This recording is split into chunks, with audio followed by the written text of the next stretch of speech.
우리 하나님의 말씀 함께 볼까요? 시편 54편의 말씀이죠. 1절부터 3절인데 표제가 이렇게 나옵니다. 다윗의 나스릴 인도자를 따라 현하게 맞춘 노래. 10사람이 사울에게 이르러 말하기를 다윗이 우리가 있는 곳에 숨지 아니하였나이까 하던 때에. 자, 1절부터 3절까지 같이 읽습니다. 시작. 하나님이여 주의 이름으로 나를 구원하시고 주의 힘으로 나를 변호하소서. 하나님이여 내 기도를 들으시며 내 입의 말에 귀를 기울이소서. 낯선 자들이 일어나 나를 치고 포악한 자들이 나의 생명을 수색하며 하나님을 자기 앞에 두지 아니하였음이니이다. 셀라. 아멘. 자, 우리가 54편 아마도 54편 다윗이 한 지역에 숨어 있는데 그 지역 주민들이 사울의 복수가 두려워서 다윗을 밀고 간 거죠. 그래서 그 소식을 듣고 다윗이 지은 시가 시편 54편의 말씀이죠. 하나님이 안중에 없는 사람들이 사람을 질겼다 돌리고 억압하고 죽이고 또 학대하죠.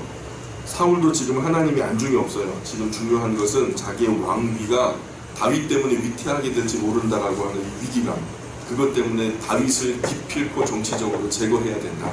이것이 유일한 목적이죠. 다른 것은 눈에 보이지 않습니다. 왕이 잘못된 결단에 그 휘하의 군사까지 저주를 받고 형벌을 받을 수 있다는 거죠. 이 일에 대해서 신하는 목숨 걸고 말려야 되죠.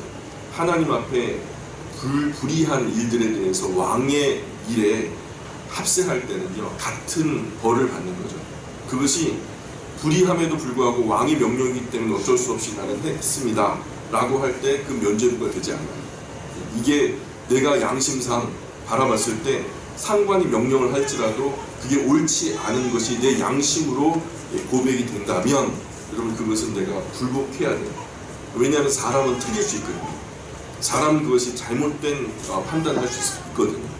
그런 어떤 역대의 역사 속에서 그런 많은 악한 지도자들 밑에서 그런 건강한 그 부하들이 있었다면요, 일어나지 않은 비극들이 굉장히 많았습니다. 왕이 개인적으로 죄를 지으면 어쩔 수 없어요. 그렇지만 그 죄에 어쩔 수 없이 복종해야 되고 그 복종함으로 인해서 하나님께 저주를 받게 된다면 인간 왕을 말려서라도 하늘 왕께 복종하도록 목숨 걸고 진언해야죠. 그게 맞는 말입니다. 왜냐하면 사람은 틀릴 수 있거든요. 아무리 왕이라도 틀릴 수 있거든요. 그런 신하가 충성된 신하예요. 그게 멋진 신하죠. 당신이 틀렸다는 걸 말해줄 수 있는 그런 사람. 그런 사람이 정말 멋진 신하죠. 혹시 제가 목회자로서 엉뚱한 짓 하면 성도님들 저 알려주셔야 됩니다. 제가 이 교회 대표자로서 뭔가 엉성하고 인간적이고 뭔가 정치적인 그런 나쁜 일들에 휘말리게 될 수 있거든요. 저도 완전하지 못해요. 저도 어리고 부족하기 때문에 잘못된 판단이 있을 수 있습니다. 만약에 그런 상황이 된다면 여러분이 저를 말려주셔야 돼요. 저와 함께 저주를 받느니 어떤 결과가 되든지 진실한 조언을 주시는 게 맞아요. 잘못되면 잘못된 대로 그냥 순종하는 것이 잘하는 게 아닙니다. 분명히 잘못된 것을 잘못했다라고 지적을 해주셔야 돼요. 저도 잘못 판단할 수 있어요. 그럴 때 목사님 그러시면 안 됩니다. 목사님 그거 염려가 됩니다. 하나님 기뻐하지 않는 것 같습니다. 말려주셔야 돼요. 사울이 엄청나게 잘못했는데 아무도 말리는 사람이 없었어요. 그가 정말 구국궁신인 다윗을 쫓아 다윗을 죽이려고 하는데 그거 정말 잘못된 거죠. 근데 사울의 칼끝이 무서워서 모두 묵인하는 거예요. 아주 비굴한 침묵이죠. 여러분 침묵도 배신이에요. 하나님 이것을 선하다고 보시지 않거든요. 혹시 인생을 살다가 앞선 직장의 상사나 선배들이나 어른들이 잘못한 것을 보고 이것은 아닌 것 같습니다. 이거는 아무리 어르신이라도 옳지 않은 것 같습니다. 이렇게 여러분 이런 얘기를 하면 미움을 당해요? 아니면 좋아해 주세요? 보통은 미워하죠. 보통은 미워합니다. 크게 쫓겨나는 것도 그런 경우도 있어요. 여러분 미움도 받아보고 쫓겨나기도 해봐야 됩니다. 근데 하나님은 이거를 갖다가 불쌍하다, 참 너 처량 맞다 이렇게 말씀하지 않고 너 참 용기 있다. 그런 어떤 불이익에 맞서서 여러분 미움당할 용기 또는 쫓겨날 어떤 용기, 그렇게 쫓겨나도 후회하지 마셔야 돼요. 잘못된 것은 잘못된 거죠. 어른이라도 잘못된 것은 잘못된 거예요. 대통령도 잘못은 잘못이죠. 사울 곁에 수많은 사람들이 있었지만 사울이 하는 일들이 하나도 바르게 하는 게 없는데 그잖아요. 지금 다윗을 쫓아다니면서 계속 이루어지는 일들이 하나도 올바른 게 없는데 아무도 바른 말로 진언을 하는 사람들이 없는 거예요. 그러니 타락하게 되잖아요. 더 엇나가게 되는 거예요.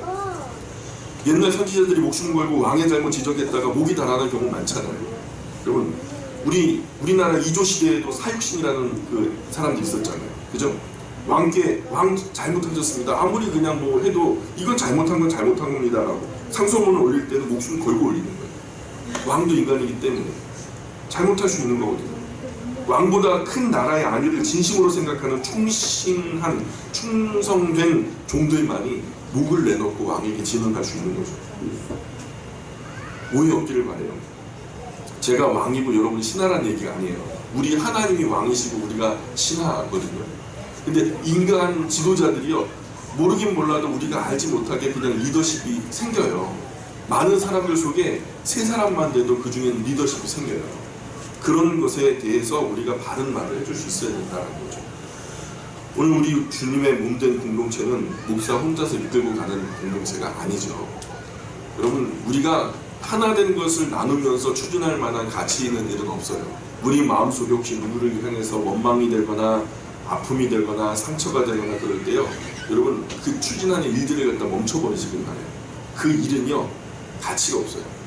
그런 내 형제, 자매, 지체들을 미워하면서까지 이루어야 할 만한 가치 있는 일이 아니에요. 그럴 때는 과감하게 멈추셔야 돼요. 용단 내리셔요. 영혼이, 한 사람의 영혼의 가치가 천하보다 귀한 거니까 여러분, 천하를 잃는 것은 참 미련한 짓이잖아요.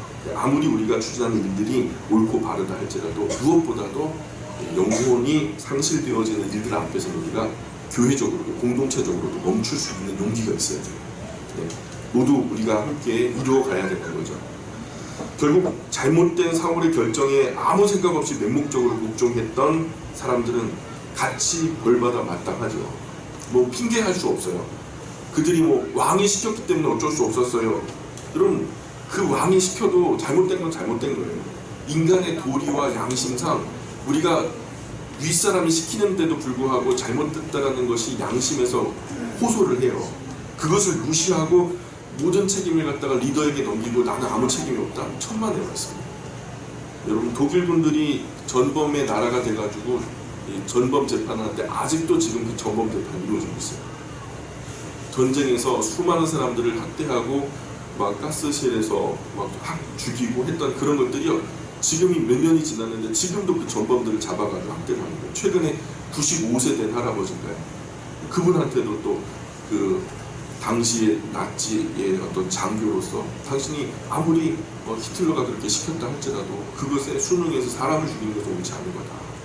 전쟁에서 어쩔 수 없이 포화 속에 사람이 죽어가는 건 어쩔 수 없지만 잡았던 사람들을 그렇게 학대하고 고문하고 그렇게 죽이는 것은 옳지 않은 거다. 그래갖고 그 90세 넘은 할아버지한테도 이 형벌이 떨어졌어요.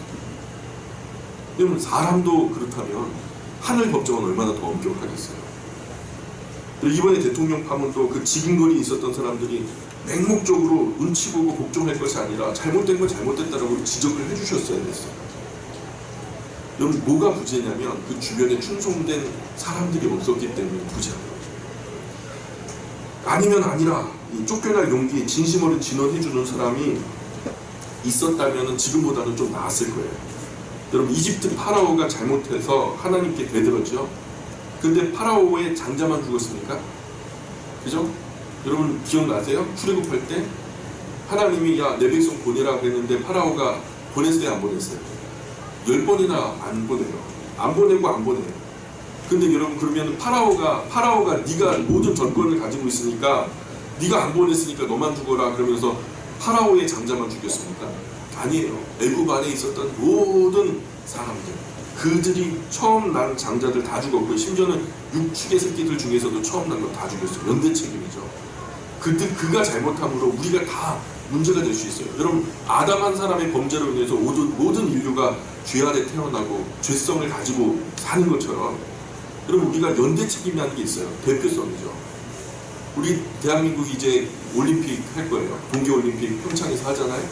거기서 우리나라가 뭐 금메달 10개 따가지고 우리가 세계에서 뭐 5위 안에 들었다, 3등 했다, 뭐 1등 했다 그러면요, 뭐 그 사람들만 1등 한 겁니까? 우리 대한민국이라는 이름을 걸고서 싸웠던 그 모든 사람들이 거두어낸 성과는 전부 다 우리나라의 것이에요. 그래서 그게 대표성이라는 거예요. 그럼 위에 선 사람이 그만큼 중요해요.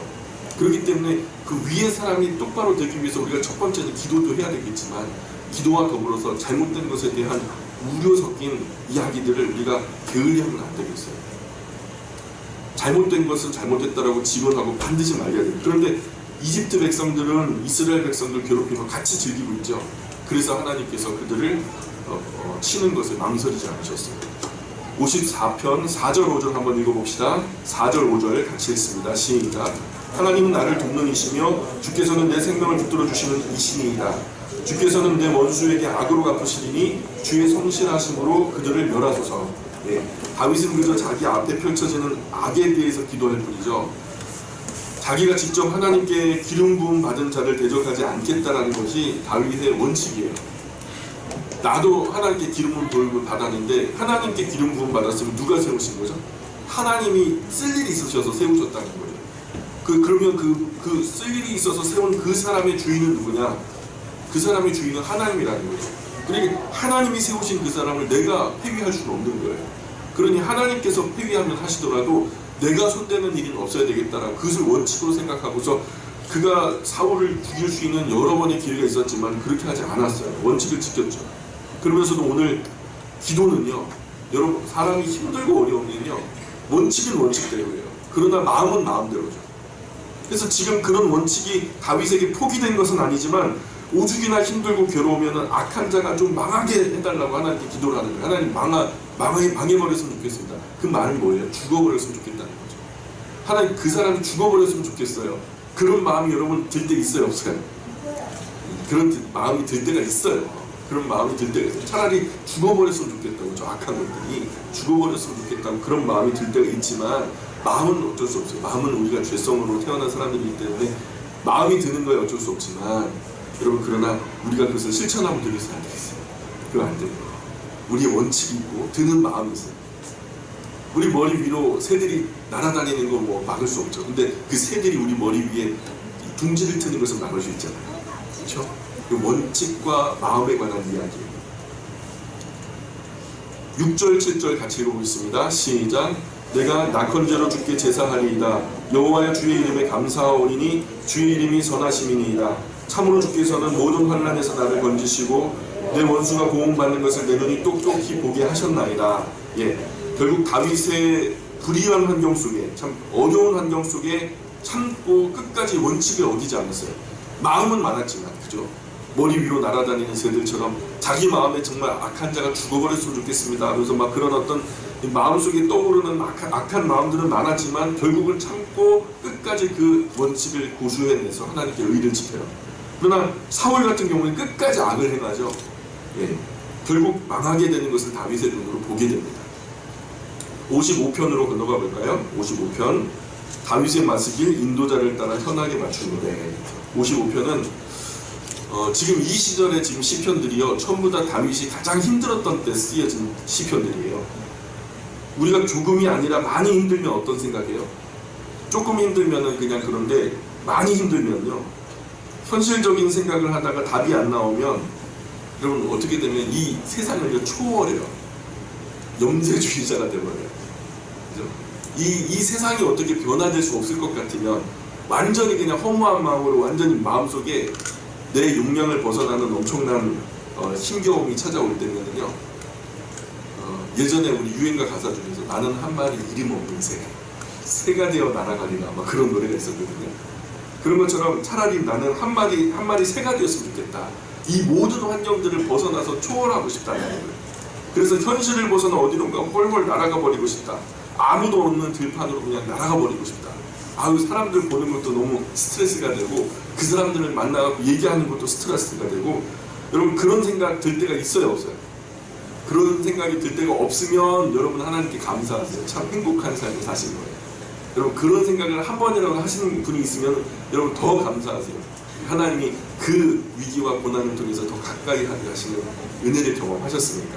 여러분 저는 든 적이 조금 있어요.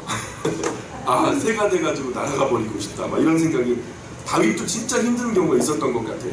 그냥 날개만 있었으면 좋겠다. 그런 광야에 날아가서 이 힘겨운 상황에서 벗어나고 싶다는 그런 마음을 기록한 시가 55편이거든요. 이 시를 기록할 때 아마도 자신의 아들 압살롬에게 반역했을 때 그런 마음이 들었던 것 같아요. 저랑 한번 같이 읽어볼까요? 55편 1절부터 5절까지 우리 찬찬히 같이 읽어보겠습니다. 하나님이여 내 기도에 귀를 기울이시고 내가 간구할 때에 숨지 마소서. 내게 굽히사 응답하소서. 내가 근심으로 편하지 못하여 탄식하오니 이는 원수의 소리와 악인의 압제 때문이라. 그들이 죄악을 내게 더하며 노하여 나를 핍박하나이다. 내 마음이 내 속에서 심히 아파하며 사망의 위험이 내게 이르렀도다. 두려움과 떨림이 내게 이르고 공포가 나를 덮었도다. 예. 다윗의 일생에 이런 일들이 있었던 때를 가만히 떠올려 보세요. 거의 없어요. 다윗이 이런 어떤 목숨의 위기를 두려워한다라든가 이런 상황들을 한번 떠올려 보시면은 거의 없어요.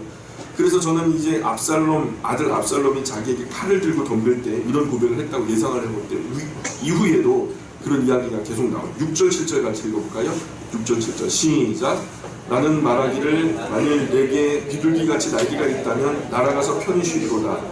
내가 멀리 날아가서 광야에 머무리로다 셀라.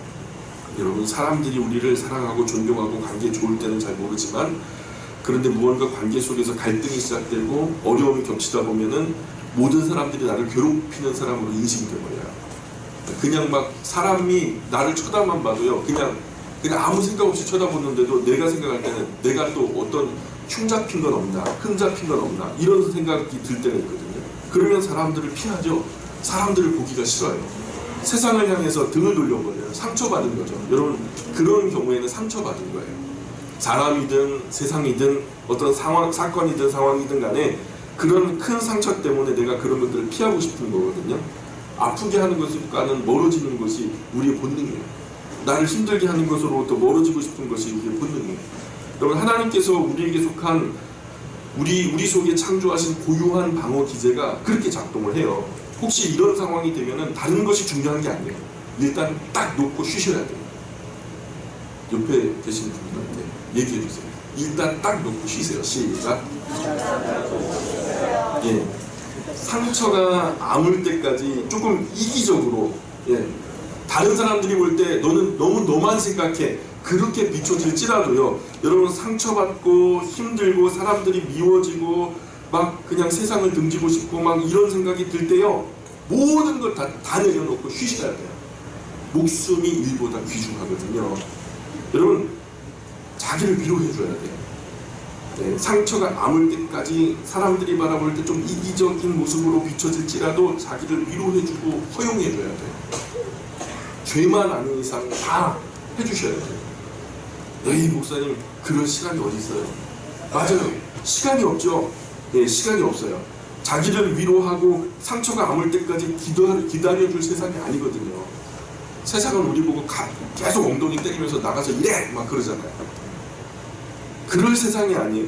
그래서 세상이 잘못된 거예요. 그래서 세상이 잘못된 거예요.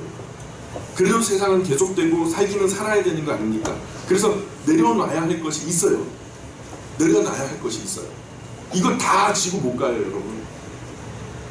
자기를 위해서, 가정을 위해서, 자녀를 위해서, 배우자를 위해서 내려놔야 할 것이 있어요. 잠시 비상체제를 가동해서 이리저리 다 미루고 틈을 벌려서 나를 지으신 하나님 앞에 독대함으로 나아가서 치료받아야 할 때가 있다니까요. 치료받아야 할 때가 있다고요. 근데 또 나를 돌보지 않아요. 무책임한 거예요. 10,000원짜리가 한 장이 찢어졌어요. 예전에 여기 한미은행 있을 때 그 10,000원짜리 찢어진 거 가지고 갔어요. 바꿔주더라고요. 새 걸로.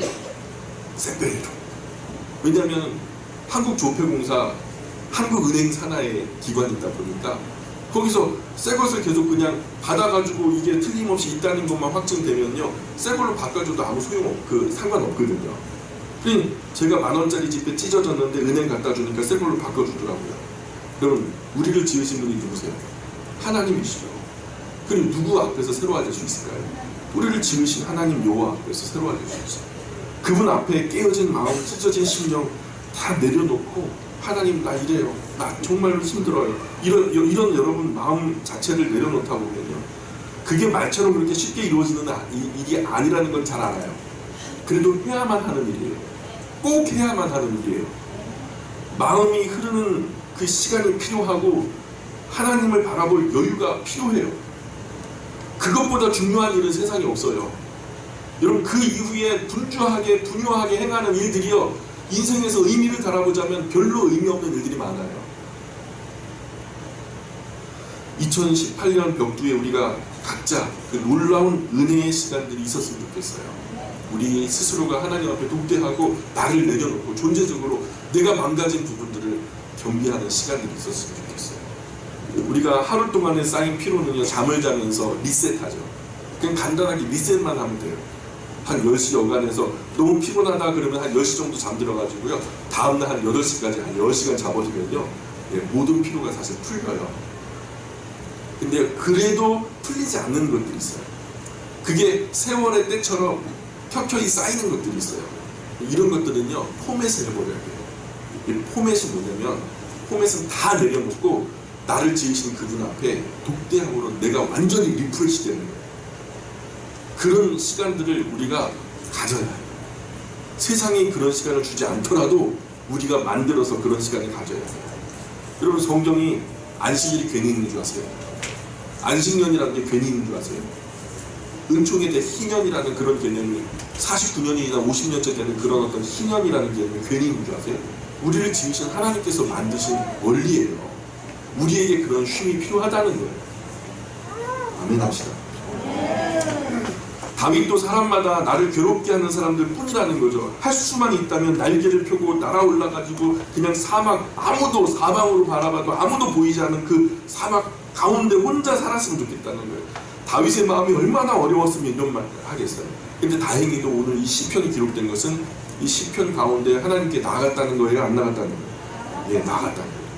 왕궁에서 정치를 하는 왕이나 대통령이나 사람에게 시달리고 질려서 사막으로 나라가 혼자 살아봤으면 좋겠다, 이런 마음이 났으면 다윗도 하나님 앞에서 쉼을 갖는 게 맞죠. 마땅한 일이에요. 자, 다윗이 하나님 앞으로 피하는지 한번 살펴봐야 되겠죠. 자, 8절 9절 읽어봅시다. 시작.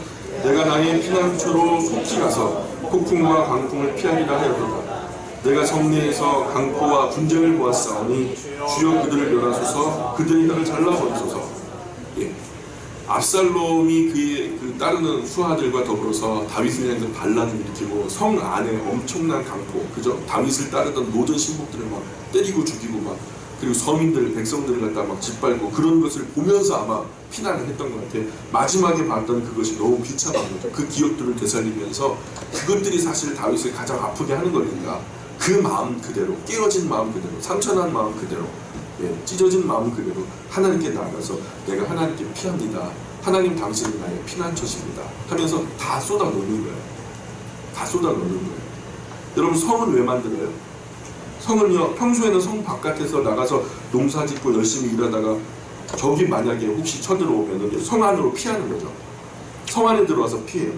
평소에는 성 밖에 일하던 사람들이 성 안으로 들어와서 적들로부터 보호를 받는 건데, 그래서 성을 짓잖아요. 근데 성 안에서 관료들이, 권력자들이 횡포를 저질러서 그 성 안에 사람들이 어려움을 당한다는 거예요. 그 사람들이 생명을 잃어버리고 막 학대를 당하고 광포를 당한다는 거예요.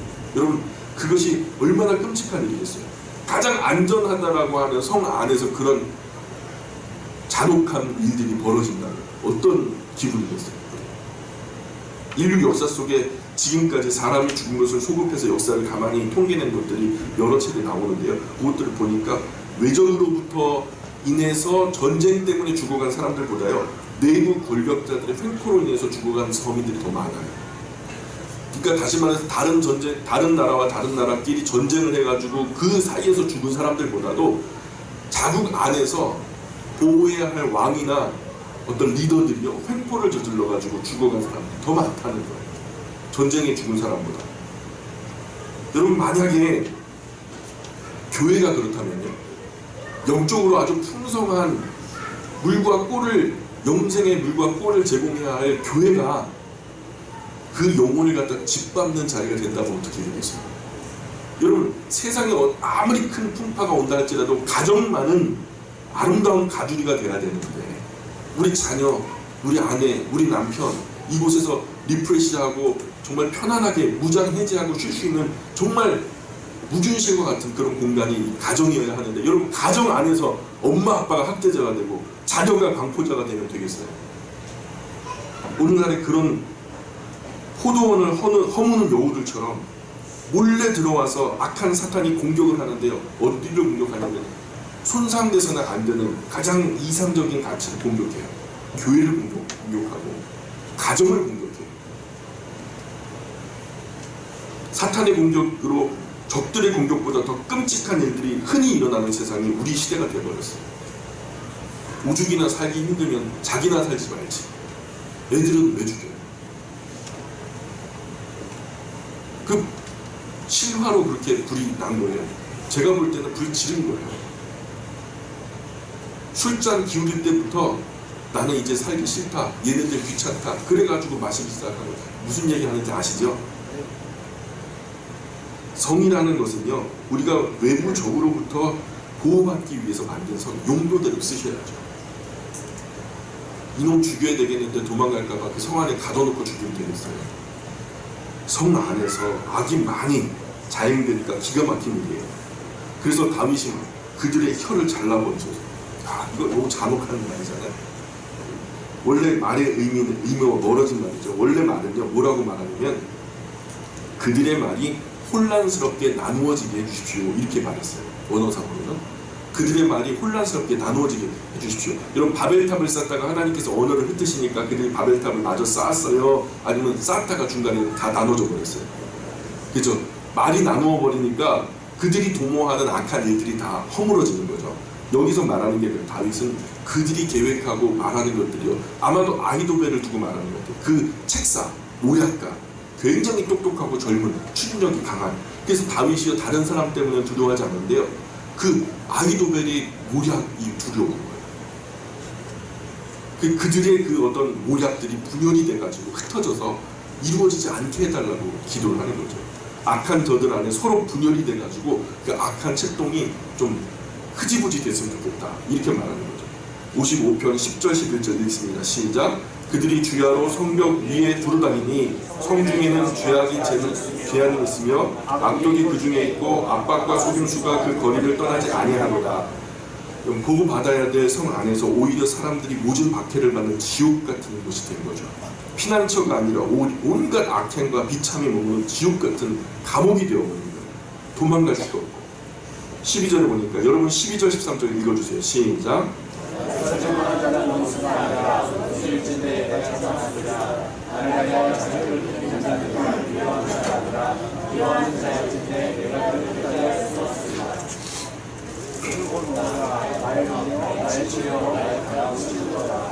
예, 책망하다가 아니라 모욕한 자가 모욕하는. 다윗이 정말 힘들었던 것은요, 대적 골리앗이 자기를 공격하기 때문에 힘들었던 게 아니에요. 원래 대적은요, 공격하라고 있는 거예요. 적들은 공격을 하죠. 당연한 거예요. 그것은 뭐 길을 막고 물어봐도 적들이 공격하는 건 당연하죠. 근데 그런 것들이 다윗을 어렵게 한 적이 별로 없어요. 진짜 어려웠던 것은 자기 친구예요. 내 사람이라고 생각했던 사람, 모략가 아히도벨, 너는 내가 정말 너 똑똑하기 때문에 내가 너를 키울 거야. 아마 아들처럼 감싸 안았던 사람 같아요. 특별한 사랑으로 그에게 감추는 것 없이 다 아마 털어놨던 그런 사이였던 것 같아요. 근데 그 아히도벨이 배신을 한 거예요. 더 나아가서 내 속으로 낳은 아들, 여러분 아들보다 더 깊은 자신 안의 죄성, 가장 가까운 나의 사람, 그리고 내 속으로 낳은 내 자식, 심지어는 내 안에 있는 나의 죄성, 이것을 다스리지 못하는 것이 진짜 어려움이었죠. 그래서 사람의 원수가 자기 집안 식구라 성경이 우리 가르쳐주잖아요. 원수 같으면은 참고 피하면 땡이에요. 얼굴 안 보면 되지 뭐. 그러면 되거든요. 근데요, 집 안에서, 성 안에서, 교회 안에서 만약에 그러면 진짜 곤란해요. 14절 시작. 우리가 같이 재미있게 의논하며 우리와 함께하여 하나님의 집 안에서 다녔도다. 예, 그래서 제가 항상 아름다운 거리를 유지해야 된다고 말씀드리죠. 부모와 자식 간에도 아름다운 거리가 있어요. 집에서 빤스바람을 다니시면 안 돼요, 우리 아버지들. 어느 정도는 아름다운 어떤 예의가 있어야 돼요. 그래야 오래도록 존경받고 또 사랑받는 그런 관계가 되는 거죠. 가족 간에도, 부부 간에도, 부모와 자식 간에도, 목회자 성도 간에도 독립된 인격의 존엄을 위해서 일정한 간격을 유지해야 되는데, 저는 항상 그것을 아름다운 거리라고 봐요. 아름다운 거리. 가까이서 보면 점도 보이고 티도 보이고, 예, 뭐 이렇게 뭐 묻은 것도 보이잖아요. 근데 한 10m 거리 딱 떨어져 보면, 와, 우리 최교욱 집사님 정말 예쁘네요. 왜요? 네. 한 여기서부터 저기까지 10m 될 거예요. 근데요, 포샤시 하니 그냥 경계가 문드러지면서 예뻐요. 제 마음에 있는 대로 보이는 거예요. 그때부터는. 그런 것처럼 아름다운 거리라는 게 있어요. 일정하게 간격을 주어야 돼요. 건강한 세포로 독립할 수 있도록 돕는 거 중요해요. 그들의 이 세포 조직, 그 세포 막까지 뚫고서 그 핵까지 건드리지 말라는 거예요. 아무리 우리 자녀라도, 우리 속으로 낳은 자녀라도 인격은 그래요. 독립된 셀이에요. 건강한 세포로서 존중해 주셔야 돼요. 함부로 걔네들 방에 갖다 뜯어 제끼고 들어가지 마시고, 함부로 걔네들 휴대폰에 갖다 마음대로 들춰보지 마시고, 동의를 구하고, 예, 머리에 빤한 생각들 우리에겐 다 읽히지만 그럼에도 불구하고 그것을 존중해 줄 때 비로소 인격적인 관계가 시작됩니다. 그 세포 자체를 깨뜨리면 그 세포는 죽는 거예요. 세포막이 허물어지는 순간, 아직 세포막이 생기지 않은 아이들은 열심히 관리해 줘야죠. 인격적으로 아직 성장되지 않은 우리 유초년 아이들, 영아 아이들, 이런 아이들은 열심히 그 건강한 세포막을 위해서 자존감이라는 것을, 건강한 자존감을 위해서 도움을 줘야 되겠지만, 이미 그 자존감이 완성되었다. 초등학교 3학년, 5학년 이 사이 됐으면 그 이후부터는요, 우리가 매로 안 돼요. 주먹으로 안 되는 거예요. 그때부터는 말로 하셔야 돼요. 55편 15절 보세요. 사망이 죄송합니다. 사망이 갑자기 그들에게 임하여 산채로 수월에 내려갈지어다. 여러분, 갑자기 죽어버렸으면 좋겠다는, 죽어서도 천국에 이르는 상태가 아니라 지옥불을 준비하는 대열에 서 있었으면 좋겠다, 이런 거죠. 여러분, 우리가 죽게 되면요, 두 가지의 상태가 있어요. 하나는 두 번째 영원한 죽음이라고 하는, 하나님과 그 영혼이 분리되어져, 다시 말해서 지옥불의 멸망을 기다리는 상태. 또 하나는 혼인잔치 자리에서 영원한 하나님의 나라 새하늘과 새 땅이 임하기 전까지 낙원에 이르는 그 상태가 있어요. 그건 장소가 아니라 상태예요. 우리 영혼이 머물기 위해서는 장소가 필요하지 않죠? 예, 우리 영혼이 머물기 위해서 장소가 필요한 게 아니라 상태가 필요해요. 여러분, 여기서 우리의 상태가 있어요. 여러분, 근데 조금 있으면 맛있는 밥을 먹기 위한 기다림이라면 그 시간이 즐겁겠죠. 근데 조금 있으면 여러분 이제 일하러 가셔야 돼요. 막 삽질을 갖다 1000만 번 해야 돼요. 여러분, 그런 기다림이라면 괴로우시겠죠. 여러분, 같은 죽음 이후의 상태인데, 하나는 정말 죽음보다 더 못한 거예요. 또 하나는 정말 천국처럼 기쁜 기다림의 망설임이죠. 사랑하는 사람을 만나기 위한 기다림, 이런 거. 그죠? 지금 여기서 말하는 그 상태는요, 두 번째 죽음, 영원한 멸망을 기다리는 자들의 슬픈 기다림이죠. 이는 악독이 그들의 거처에 있고 그들 가운데 있습니다. 한마디로 그들은 그렇게 돼도 이상하지 않을 만큼 참으로 악합니다, 하나님. 그러는 거예요. 16절, 나는 하나님께 부르짖으리니 여호와께서 나를 구원하시리로다. 저녁과 아침과 정오에 내가 근심하여 탄식하리니. 여러분, 잘 생각해 보세요. 저녁이죠, 아침이죠, 정오죠. 정오가 지나면 또 뭐가 되죠? 저녁이죠. 저녁이 지나면 아침이죠. 아침 지나면 정오죠. 정오 지나면 저녁이죠. 그러니까 이 말은 뭐예요? 하루 종일이라는 거예요. 하루 종일 그냥 내가 근심하여 탄식합니다. 그 말인데 이걸 어렵게 말했어요. 그죠? 우리 알아듣기 어려우라고. 여호와께서 내 소리를 들으시리로다. 18절, 나를 대적하는 자 많더니 나를 치는 전쟁에서 그가 내 생명을 구원하사 평안하게 하셨도다. 여러분, 결국 압살롬의 반란이 평정되었다는 거죠. 19절, 옛부터 계시는 하나님이 들으시고 그들을 낮추시리이다. 세라. 그들은 변하지 아니하며 하나님을 경외하지 아니함이니이다. 그는 손을 들어 자기와 화목한 자를 치고 그의 언약을 배반하였도다. 히브리인들의 문화 속에서 배반은요, 제일 무서운 죄로 다루어지고 있어요. 의를 같이 나누었던 굉장히 돈독한 의를, 우의라고 하죠. 친구의 의를 갖다가 배반하는 것, 이것을 가장 무서운 죄라 무겁게 다뤄요. 그래서 이들이 약속할 때 정말 언약이 엄숙해요. 소를 쪼개요. 소를 갖다가 반으로 머리 쪽, 꼬리 쪽으로 쪼개는 게 아니라 머리를 두 쪽으로 해갖고 길게 두 쪽으로 나눠요. 그리고서 그 가운데를요 손을 잡고 걸어가요. 예, 갑과 을이 그 쪼개진 소 사이 피가 낭자한 그 자리를 갖다가 가운데를 지나는 거예요. 그 의미는 만일 누구든지 이 언약을 너든 나든 어긴다면 이 소처럼 돼도 좋다라고 하는 그런 자기 선언이에요. 그런 의미가 담겨 있어요. 하나님께서 아브라함과 언약을 맺을 때도 그랬죠. 소를 쪼개놓고서 그곳에 새가 날지 못하게 자꾸 그랬잖아요. 그죠? 하나님께서 그 약속 끝에 나타나셨죠. 바벨론 느부갓네살 왕이 시드기야를 이스라엘 왕에 세워주는데 시드기야가 느부갓네살을 배반하죠. 내가 너를 갖다 충성되게 여겨서 너희 나라 왕으로 세웠는데 네가 나를 배반해? 하면서 느부갓네살이 괘씸해서 응징하러 와요. 이 시드기야를 딱 앞에 꿀쳐놓고서 어떻게 해요? 왕자들 먼저 두드려 패가지고 죽여버려요. 자기 아들, 자기 속으로 낳은 아들을 갖다 두드려 패가지고 죽여버리고 자기를 충성되게 따르던 신하들, 가장 충성되게 따르던 신하들도 두들겨 패 죽여버려요. 그리고서 시드기야는 어떻게 해요? 마지막 본 그 장면을 마지막으로 눈을 뽑아버려요. 그리고 쇠고랑에 채워서 바벨론까지 짐승처럼 질질 끌고 가죠. 여러분, 일반적인 전쟁에서 지고 이긴 관계 속에서 왕을 향해서 이렇게 잔인하게 복수하는 일은 없어요. 근데 이거는 왜 그러냐면 배반했기 때문에 더 가혹하게 다루는 거예요. 네가 나를 배반해? 내가 너를 세웠는데 네가 나를 배반해? 다윗 휘하에서 떡을 얻어먹던 자들이 왕을 배반하죠. 아이도벨도 그런 거잖아요. 그 외에도 적지 않은 사람들이 압살롬은 젊고 다윗은 늙었으니까 다윗 밑에 있던 사람들이 많은 사람들이 변절해서 저쪽으로 건너간 거죠.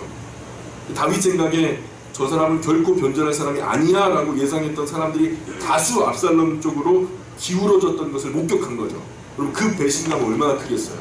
21절 한번 읽어볼까요? 21절 시작.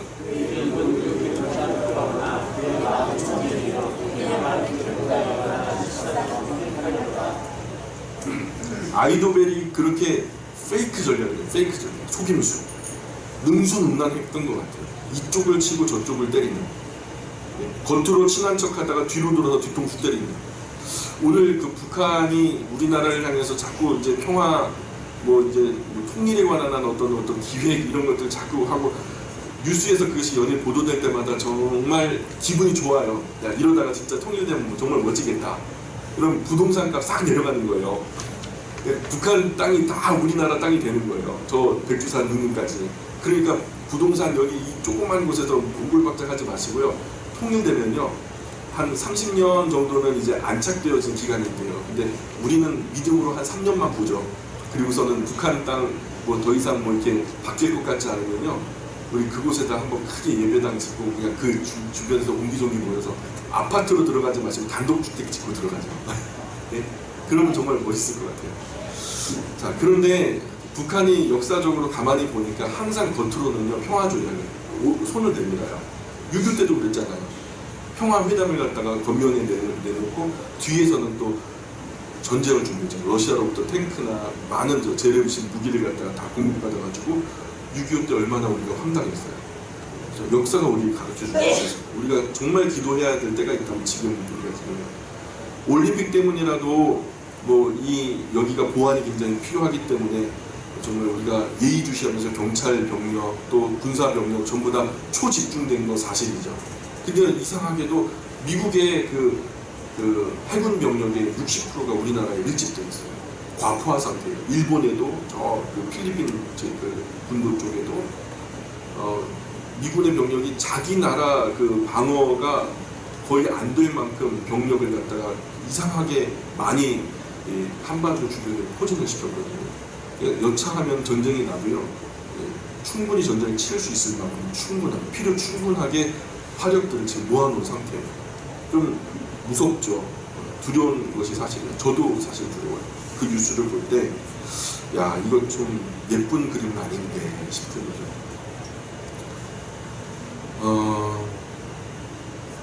전쟁은요 절대로 전쟁은 안 됩니다.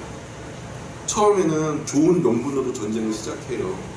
이거 그렇지 않으면 안 돼. 이게 필수적으로 필요하기 때문에 전쟁을 한다라고 하는 좋은 명분을 붙여서 전쟁을 시작했다 해도 결국 시작된 전쟁은 그 명분마저 사라질 때까지 서로를 파괴해요.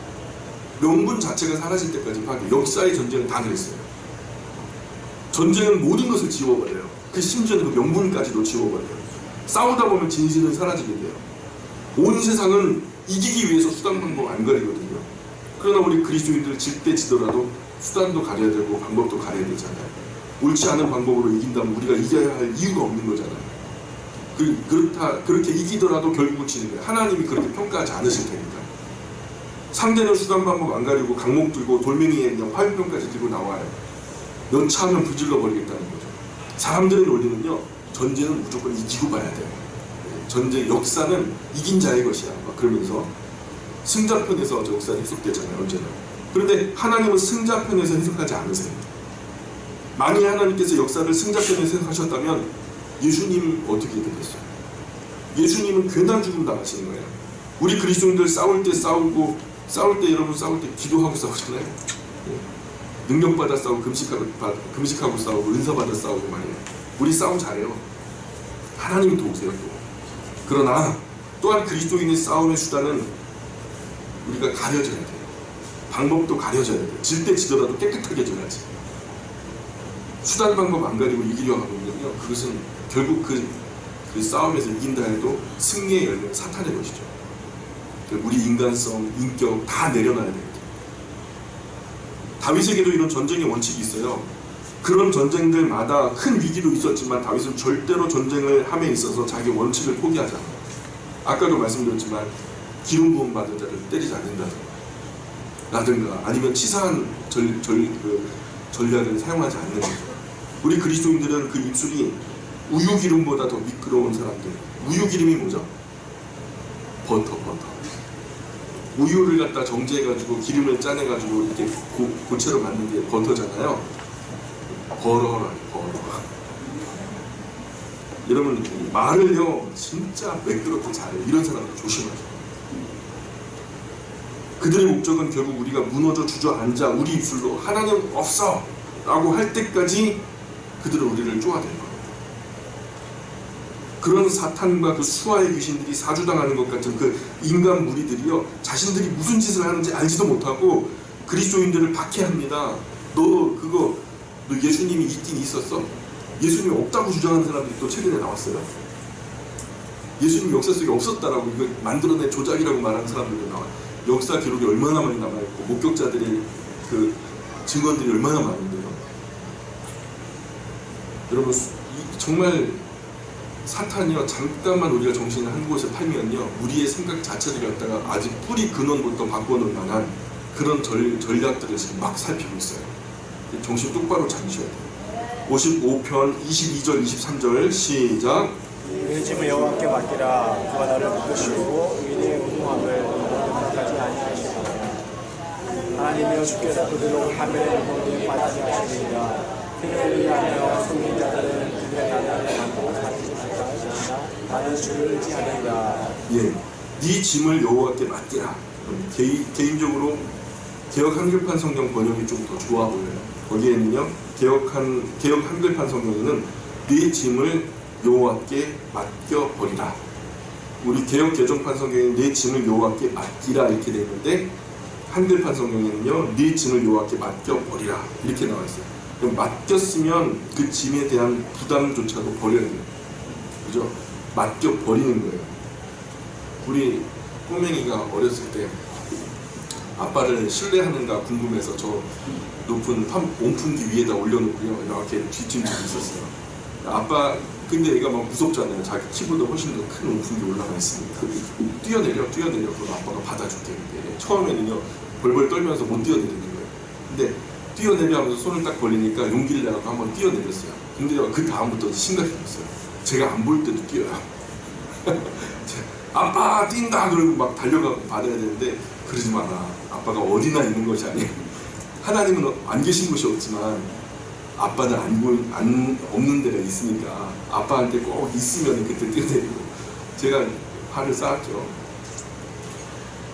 사실 그리스도인은 수단 방법 안 가리는 그 악인을 상대하는 것이 참 불가능합니다. 우리 힘으로는 어려워요. 그러니 그런 짐은 다 하나님께 맡겨 버릴 수밖에 없는 거예요. 우리가 우리 손으로 하려면 우리 인생 다 손들이째 쏟아 놔도 안 돼요. 소송 한번 걸려봐요. 1, 2년에 끝나는 줄 아세요? 그게 1심에서 끝나는 줄 아세요? 2심에서 끝나는 줄 아세요? 대법원까지 가려면 최소한 그럼 그것으로 인해서 후유증, 상처 10년은 보셔야 돼요.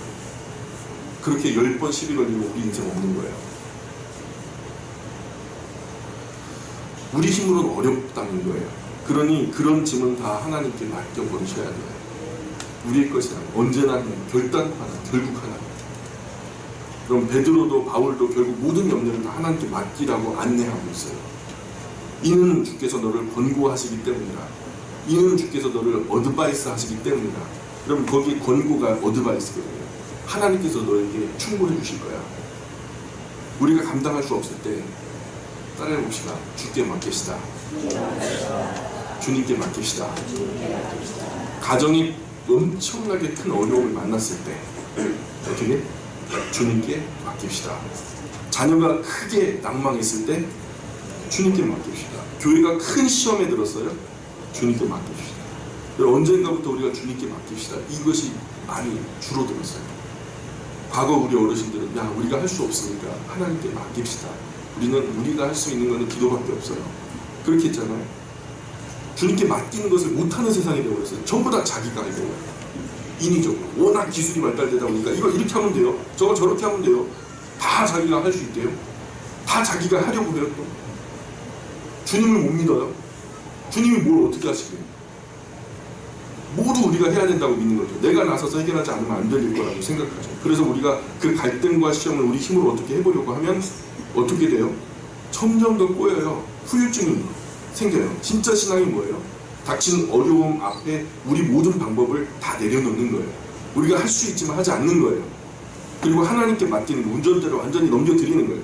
그 모든 짐을 여호와 하나님 앞에 가지고 나가서 맡겨드리는 거죠. 맡겨버리는 거예요. 수고하고 무거운 짐진 자들아 다 내게로 오라. 내가 너희를 쉬게 하리라. 짐 어떻게 해요? 다 내려놓는 거예요. 우리 주님께 맡겨버리고 손 떼고 입 닫고 그분 앞에 머물라는 거죠. 그럼 끝난다는 거예요. 23절 다 같이 시작.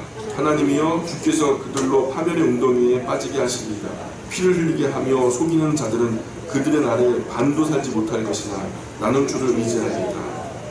이 세상에는 남의 피를 흘리기 좋아하는 사람들이 굉장히 많습니다. 너무 많아요.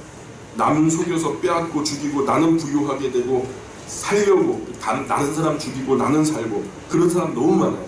그러나 오늘 말씀은 이런 자들 저희의 날 절반 자기 수명의 절반도 못 살고 죽고 말더라는 거예요. 그럼 근데요 이때는 그랬는데 구약에는요 하나님의 즉각적인 징계와 심판이 많았는데요 오늘날에는 오히려요 이런 사람들이 더 잘 살아요. 보험도 많이 들고요 나중에 병원도 좋은 데 다니고 약도 정말 최고로만 먹으니까 자기 수명에 곱절을 사는 것 같아요. 그래도요 우리의 영원한 하나님의 나라에서 영생의 삶은요 비할 바가 못 되죠. 아이도벨은요 어떻게 돼요? 자살하고 맙니다. 가룟 유다도요 예수님 배반했죠? 자살하고 말아요. 예수님과 같은 상에서 함께 떡을 먹던 사람이었죠. 결국 자기 날의 절반도 못 살고 죽어버려요.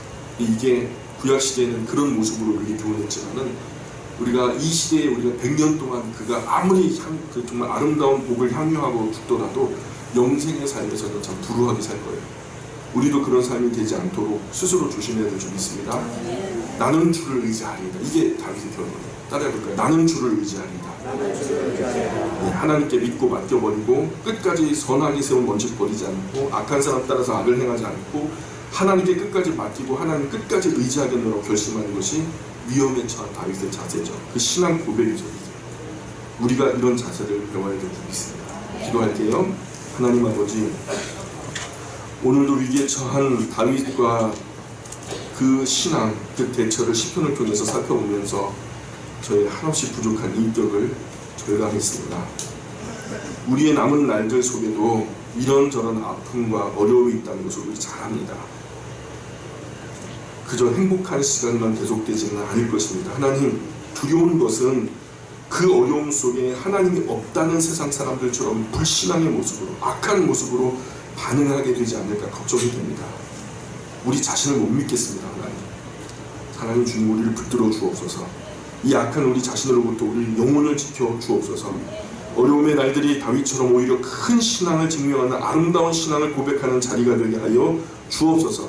우리가 할 수 없는 것을 하나님께 맡겨버리고 의지하는 거룩한 주의 백성이 영광 가족 모두가 될 수 있도록 은혜 내려 주옵소서. 예수님 거룩하신 이름을 의지하여 기도합니다. 아멘.